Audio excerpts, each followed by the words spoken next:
I'm Trisha Mingering, and today I would like to share with you the first chapter of my new release, Dare, The Blades of Acktar, Book 1. Chapter 1. Third Blade Leith Torin knew they were in trouble the moment he saw the girl. What is she doing here? He pointed at the girl Second Blade Ralph Chim had tossed into a corner. The woodshed they were using as shelter rattled with the winter winds that scoured Acktar's prairie. The girl shrank against the gray wall. Chim's blonde hair spiked with icicles. He shook snow from his cloak and scrubbed at his crooked, snow-reddened nose. The knife strapped to his waist and chest held his black clothes on his angular body. He smirked. Found her in a tavern. Thought we'd have some fun while we wait.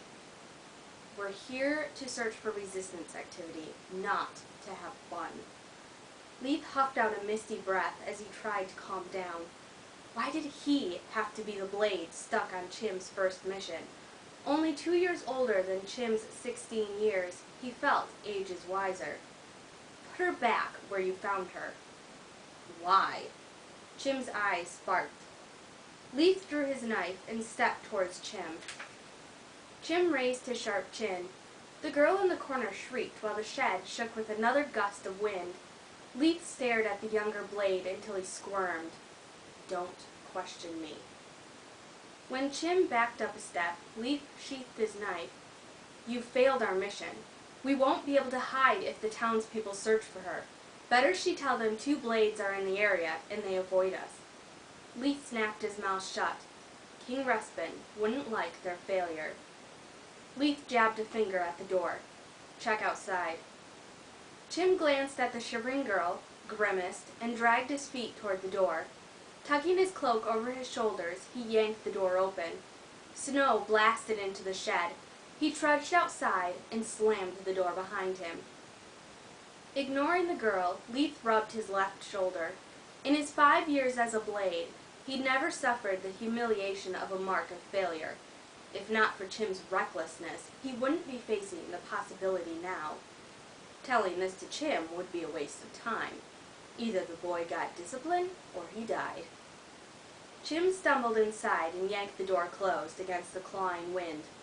Didn't see anyone around. If you're lucky, you can get her back before anyone notices she's missing. Striding across the shed, Leith reached for his horse's bridle. Even in his gloves, his fingers tingled with cold. With the wind shrieking its way into a blizzard, they wouldn't be scouting around Steaderly Manor as planned. Chim scowled and grabbed at the girl. She cowered away from him, whimpering.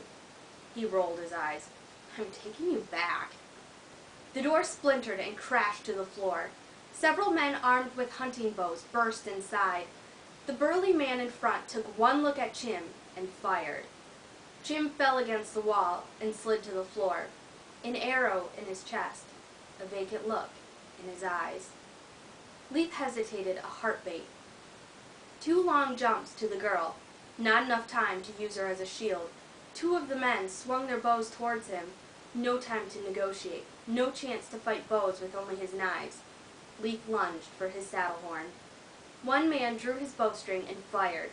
Something punched Leith's stomach, slamming him against his horse. Pain ricocheted through his body.